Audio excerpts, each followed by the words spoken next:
It was 1983. A single man, in a dark Soviet control room, saw 5 incoming United States missiles on his screen. He had minutes to act. One push of a button, and World War III would begin. But what he did next saved the entire world. His name was Stanislav Petrov, a Soviet officer in charge of monitoring America's nuclear launch system. On September 26th, the computer screamed, "Missile launch detected! 5 nuclear weapons, inbound."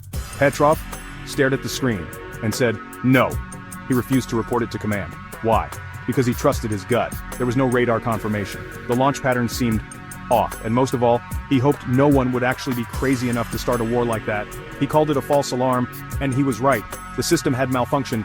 There were no missiles. If Petrov had followed protocol, the Soviet Union would have launched all-out nuclear retaliation. The United States would have responded. Cities like New York, Moscow, London, Tokyo, wiped out in hours. The Cold War would have turned into a nuclear winter, but instead, he stayed calm and did nothing.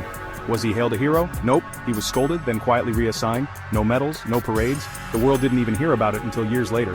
But today, we remember him as the man who stared down Armageddon and simply said, "Not today." Stanislav Petrov didn't carry a gun. He didn't fight on a battlefield, but by thinking for himself, he saved more lives than any soldier ever could. Want more mind-blowing moments from history? Then you have to see how a massive wave of molasses devastated a whole city.